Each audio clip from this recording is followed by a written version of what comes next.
Vamos nessa então, gente, porque o ex-ministro Ciro Gomes afirmou que o ex-presidente Luiz Inácio Lula da Silva deve dar um passo para trás e ter generosidade na disputa presidencial de 2022. Para Ciro Gomes, o petista deve se espelhar em Cristina Kirchner, que em 2019 concorreu como vice-presidente da Argentina na chapa vencedora liderada por Alberto Fernandes. Abro aspas para o ex-ministro. A gente devia pedir generosidade a quem já teve oportunidade, como Lula, que é um grande líder da história brasileira. Mas a gente devia pedir a ele que se compenetrasse e que não imitasse o exemplo desastrado do Maduro na Venezuela ou o exemplo desastrado do Evo Morales na Bolívia. Fecho aspas para o Ciro Gomes. A declaração do pedetista foi dada durante um evento organizado pela Central dos Sindicatos Brasileiros nesta segunda-feira sobre a proposta de reforma administrativa em discussão no Congresso Nacional. Vamos discutir então com os nossos três aqui o que eles acham sobre essa chapa Ciro-Lula 2022. É possível, Marcos Souza? Não é, Paulo, de jeito nenhum. Essa é uma conversa de irmãos desentendidos. Sabe aquela coisa de irmão que briga, dali um pouco já tá junto de novo? O Ciro já disputou contra o Lula em 2002. Ele dizia naquela época, inclusive, que votar no Lula era uma aventura. O Ciro chegou a falar nessa época que quem quisesse botar fogo no Brasil era para votar no Lula. O pessoal deve lembrar dessa frase aí. Pois é, Ciro Gomes disse ela. Meses depois de ele cunhar essa frase, ele estava lá com o Lula, foi o seu ministro, inclusive, ministro da Integração Nacional. Então, essas brigas aí é só para inglês ver. Ciro e Lula são farinha do mesmo saco. A estrela vermelha, que é o símbolo do PT, tem o mesmo significado da rosa vermelha do brasão do PDT, que é o socialismo. Eles são irmãos de causa. Agora, a discussão aí é de ego, apenas de ego. Como o irmão caçula que está pedindo por mais velho para deixar ele brilhar um pouquinho. E chama a atenção que o que o Ciro ainda usa como trunfo a questão dos casos de corrupção no PT, que isso atrapalharia o PT em uma disputa eleitoral. Pois bem, se o Ciro sabe que tem tanto caso de corrupção no PT, o que ele fez parte desses governos, hein? Ele deve entender muito de cadeira, né? Porque ele estava ali dentro dos governos petistas, né? Sempre mamando na teta do governo do PT, e agora fala que ele não tem nada a ver com isso. Claro que tem, estava ali junto. Agora, por que não tem jeito de sair essa aliança? Porque o PT sempre foi e sempre será hegemonista. A essência do partido é que ele tem a solução para tudo. O PT não faz autocrítica, o PT só faz alianças quando ele está na cabeça. É só ver como a bancada deles na Câmara atua. Sempre trazendo a reboque os outros partidos menores a satélite, né? Nunca outros partidos de esquerda têm protagonismo, sempre o PT está na cabeça. E o Ciro faz essa menção a Cristina Kirchner porque ele quer apoio da esquerda latino-americana, da esquerda sul-americana, para a causa dele. Ele quer pegar um projeto que deu certo da esquerda, que é a Kirchner como vice lá na Argentina, e quer falar que isso pode ocorrer no Brasil. Então, o que ele tenta é trazer o Foro de São Paulo para perto dele para tentar uma chance. Mas o Lula é candidato, candidatíssimo, o Lula é o dono do PT e ele vai fazer aliança conforme for boa para ele. Ele sai como candidato e quem quiser que venha junto. Será assim. Muito bem, Marcos Souza. Amanda Klein, eu quero saber de você se dá para a gente fazer esse paralelo que o Ciro Gomes fez com a política na Argentina. São casos semelhantes? Eu acho que não, eu concordo com o que o Mark disse, é uma miragem, eu acho que é uma declaração do Ciro Gomes mais para gerar um ruído político do que qualquer outra coisa. Ele sabe que uma chapa Lula, ou melhor, Ciro-Lula, né? Ciro como cabeça de chapa é impossível. O próprio ex-presidente Lula já disse numa entrevista recente, antes de ter os direitos políticos reabilitados, quando o candidato do PT ainda era Fernando Haddad para 2022, que como o maior partido do que o PDT e com mais votos do que o PDT, o PT tinha o direito de indicar o cabeça de chapa. E como descreveu o Mark, é uma relação de idas e vindas entre Ciro e Lula, né? O Ciro foi ministro da Integração Nacional do Lula no primeiro mandato, eles foram muito próximos.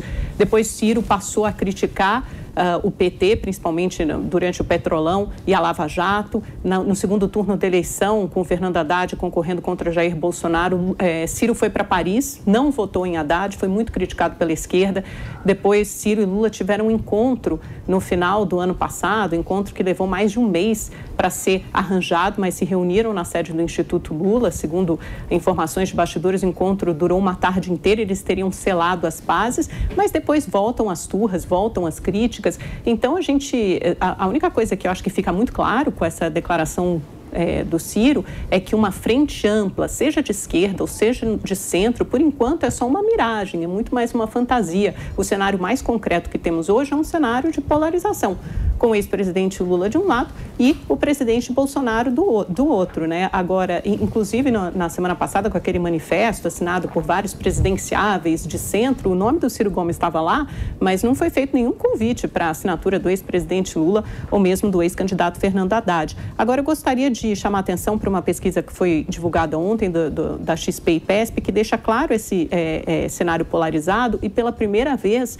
o petista Lula aparece numericamente à frente do presidente Bolsonaro, tanto nas simulações de primeiro como de segundo turno. Os dois estão tecnicamente empatados, mas o Lula está com 29% das intenções de voto e Bolsonaro com 28%, né? E no segundo turno, e o Ciro e o Sérgio Moro, por exemplo, aparecem em um distante terceiro lugar, com 9%, cerca de 9% das intenções de voto. E no segundo turno, Lula tem 42% contra 38% de Bolsonaro, ou seja, são cenários muito polarizados, muito concorridos, competitivos, e parece que o Ciro Gomes, por enquanto, não tem lugar de fala nessa competição. Deixa eu tentar colocar um ingrediente aqui na nossa conversa. Vou perguntar para o nosso Constantino, porque me faz pensar, Consta, como é que ficam os outros presidenciáveis que assinaram a carta junto com o Ciro Gomes. Porque assinaram ali juntos, num grupo unido, incluindo o Ciro Gomes. Mas o Ciro Gomes sinaliza para o Lula. Como é que fica a situação dos outros presidenciáveis que assinaram essa carta recente em prol da democracia? Paulo, eles não podem alegar surpresa, né? Na verdade, eles talvez não tenham coragem só de assinar logo que defendem o Lula. Né? O caso do Amoedo, do Partido Novo, por exemplo, tucanos sempre, quando descem do muro, descem do lado esquerdo, de preferência no colo de um petista. Então não há nenhuma novidade nisso, né? Como o Mark disse, é briga dentro da extrema esquerda, são todos eles socialistas, o Ciro é muito oportunista, já trocou de partido mais do que eu troco de camisa, né? E essa é a realidade. Agora, apelar para a generosidade do Lula é uma piada. É óbvio que, na verdade, ninguém dentro da extrema esquerda espera a generosidade de ninguém. Todos eles sabem que só tem oportunista ali com um projeto de poder. Ninguém segue princípios e valores na extrema esquerda, né? No socialismo. Então, isso é uma tentativa de convencer o Lula de que a Argentina é um bom caminho, é o purgatório para o paraíso dos socialistas, que é a Venezuela. Né? Então, o Ciro está tentando convencer o Lula, na verdade, de que ele não aparecer na chapa como liderança diminui a rejeição, né? Que foi o que a Cristina Kirchner fez na Argentina, porque ela também estava mergulhada em problemas na justiça e contou também com apoios bastante supremos no seu país para poder se livrar da prisão. Né? O Lula, quando estava preso, a família Ciro Gomes repetia que o Lula está preso, babaca. Né? Agora, o Lula não só está solto, como elegível, graças aos companheiros do Supremo. Então, o Ciro Gomes perdeu espaço, é desespero. Né? Dessa vez, os petistas estão certos ao apontar o que move Ciro Gomes a essa nova humilhação em praça pública. Quem nasceu para ser capacho do Lula, né, nunca vai ter uma luz própria, e é o caso do Ciro Gomes. É curioso, né?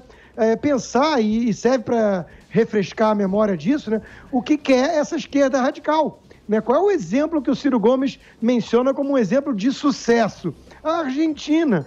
Aí eu pergunto, o que a Argentina tem de bom para oferecer? Né? É o pior resultado da pandemia na região, é o pior resultado de longe da queda econômica e caminha a passos largos rumo à Venezuela, que o mesmo Ciro Gomes agora dá um jeito de criticar um pouquinho, mas recentemente já disse, né, que a Venezuela tem uma democracia tanto quanto o Brasil e quanto os Estados Unidos. Não chegou ao ponto do Lula, que disse que há excesso de democracia no país do Maduro, mas elogiou, né, banalizou, normalizou uma situação que é uma calamidade humanitária por conta do socialismo que eles dois defendem Lula e Ciro junto do Foro de São Paulo, cujos partidos são membros, né?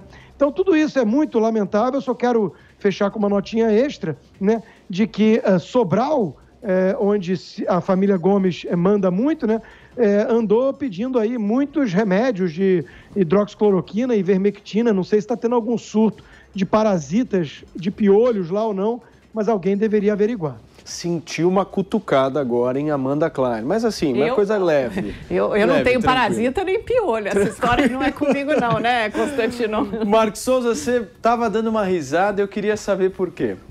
Não, eu queria pegar uma carona no que falou o Constantino sobre o Partido Novo, né? Muitos liberais aí que, quando podem, fazem confusão com a própria ideologia. Eu queria saber o que pensa o Amoedo agora, que assinou a carta com o Ciro Gomes e agora vê o Ciro Gomes chamando o Lula para a chapa. Queria saber o que pensa o Partido Novo sobre o Lula, né? Que sempre foi muito crítico ao Lula e, de repente, está se aliando aí com quem está próximo ao Lula.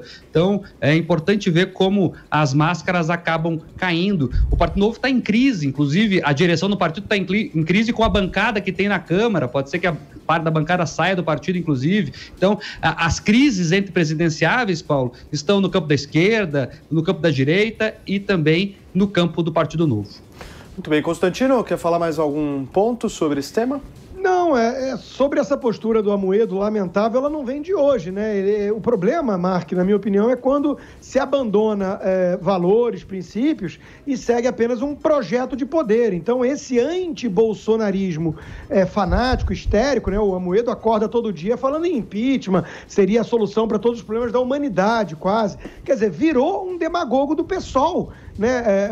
Na verdade, o tucano alaranjado mostra, uma vez mais, que o destino de todo tucano é cair no colo de um petista, como eu disse. Então não há muita novidade. Agora, dentro do partido tem muita gente séria ainda, lutando para, inclusive, expurgar essa influência hoje nefasta do seu principal fundador e que colocou bastante dinheiro, né, no projeto, mas que está, obviamente, obcecado com algum tipo de pauta muito pessoal e que não tem nada a ver com o Brasil. Agora, o Ciro Gomes pede generosidade ao Lula, mas eu tenho certeza que o Lula, no momento em que ele pede generosidade, lembra daquela viagem, Amanda Klein. Sabe aquela viagem para Paris em 2018 que o Ciro Gomes fez? Aquilo ali deve estar muito forte no Lula, não deve não?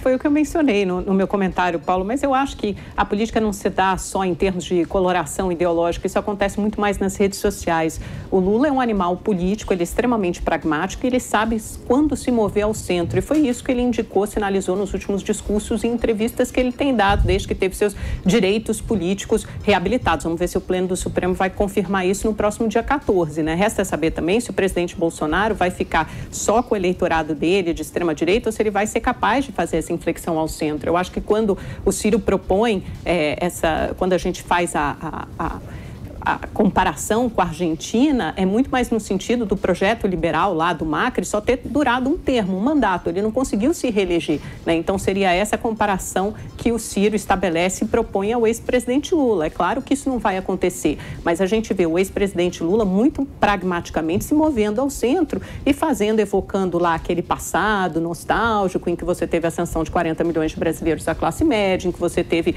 baixos índices de desemprego. É com isso que ele vai tentar jogar. Não estou dizendo que eu concordo ou discordo. Não vai falar que você está com saudade. Não, eu só estou tentando fazer uma leitura política de como ele vai se movimentar. E é lógico que o calcanhar de Aquiles, obviamente, são todas as investigações e condenações por corrupção. É isso que vão tentar colar nele, carimbar nele. Mas ele vai também mover com essa coisa mais emocional, ele vai tentar trabalhar com essa parte mais emocional do brasileiro, essa nostalgia emotiva de dias melhores, né, na década retrasada agora. Fala, Constantino. Não, vou pedir encarecidamente a Amanda que quando ela for chamar o Lula de centro e o bolsonarismo de extrema-direita, para ela me avisar antes para eu reforçar a dose de Plasil aqui, porque não tem budismo que aguenta uma baboseira dessa. Pelo amor de Deus. Não, medita um pouquinho, Constantino. Eu tenho certeza que você consegue. Medita um pouco. Vamos aprofundar nisso. Vamos aprofundar nisso. Amanda, e não é carimbar no Lula. O Lula é dele, né? A questão da corrupção é dele. Extrema-esquerda. Por favor, repita comigo que o Partido dos Trabalhadores é um partido de extrema esquerda. Não é, Constantino, não é. Não, mas é um partido de centro, o PT?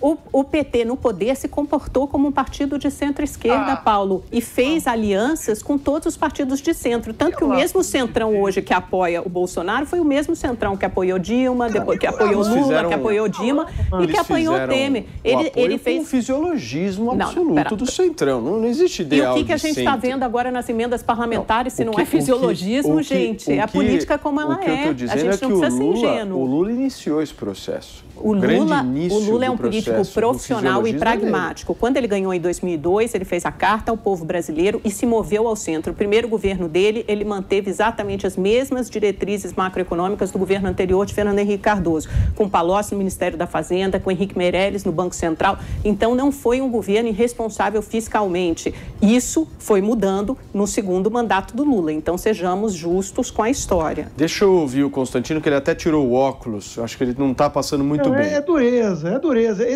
Essa narrativa criada pela esquerda é falaciosa do começo ao fim. O Lula cometeu um estelionato eleitoral, como um terno Armani colocado pelo Duda Mendonça. O Palocci ali no começo, né? Olha só, Amanda, deixa eu explicar uma coisa na história. Até os bolcheviques fizeram a nova política econômica em 1919 e 1920. A Revolução foi em 1917. Então, veja, mesmo comunistas que têm só um projeto totalitário de poder, eles são pragmáticos quando tem que ser. E pragmáticos no sentido do Lula significa comprar o Congresso, com mensalão e petrolão. O Brasil caminhava... Ele nunca ganhou tanto dinheiro como no governo do PT. Isso não é um governo comunista, desculpe. Quem disse que não ganha dinheiro Quem disse que não tem empresário corrupto ganhando dinheiro na Venezuela até hoje? Que isso não tem? Isso não deixa de ser esquerda? Só na cabeça de gente que não estuda, Amanda. Pelo amor de Deus, é óbvio que o PT é um partido comunista. Ele pertence ao Foro de São Paulo, defende até hoje a Venezuela, a Argentina que segue no mesmo caminho. Agora, não dá para depois da 129ª experiência fracassada, falar que deturparam Marx.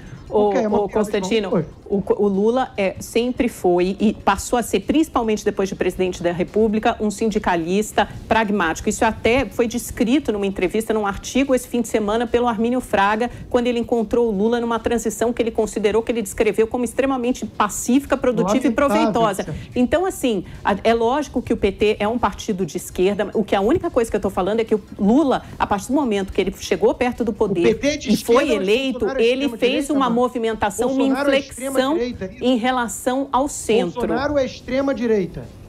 O PT é de esquerda. E o Bolsonaro é de extrema-direita. É isso que você está dizendo? Eu acho que alguém que defende ditadura, golpe militar, AI-5 e armamento é extrema-direita. O meu vocabulário político é extrema-direita. Qual o exemplo de extrema-esquerda? Você tem partidos mais à esquerda do que o PT. Vamos tentar exemplificar isso. Extrema-esquerda. Gente, a gente vai se perder aqui nessa discussão. Você tem partidos mais à esquerda do que... Não, mas a discussão é importante, Amanda. A discussão é importante. É lógico. Vamos lá, vamos voltar. Peraí, rapazes, só um minuto. Deixa eu tentar entender da Amanda aqui o que é extrema esquerda. Você tem partidos mais à esquerda do que o PT, que surgiram, inclusive, são uma costela do PT, como o PSOL, por exemplo, como o PCdoB.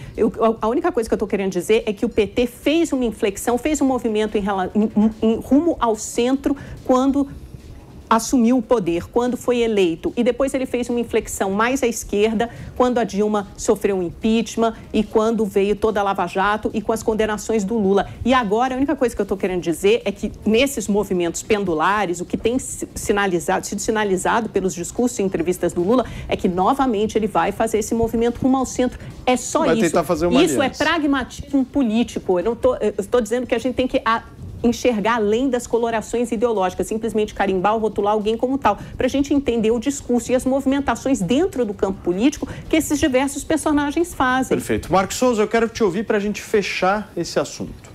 Não, vamos lá. O PT defende socialismo. Amanda, socialismo prega uma ditadura, é ditadura do proletariado. Então, se você tem aí como bússola quem defende ditadura está no extremo, o PT está no extremo. Está lá no estatuto dele, artigo 1º do estatuto do PT, está construir o socialismo. Então, é isso. O Lula é uma figura do partido, ele foi construído como um homem de massas pela esquerda, cabeça do Zé Dirceu, a própria história mostra isso. E ele está ali para fazer o serviço do socialismo. O Marco, o PT ficou 16 anos no poder, quase 16. Ele flertou com o Centrão, Amanda, para implementar o projeto que ele queria. Tanto é verdade que os próprios petistas, escondidinhos, eles admitem o seguinte: não, teve alguns casos de corrupção, mas era para se reeleger, era para se manter no poder, era para pagar conta de campanha. Então, eles implementam um projeto nefasto de corrupção para se perpetuar no poder e levar a cabo o seu projeto de esquerda de dominação socialista do Brasil. O PT é isso.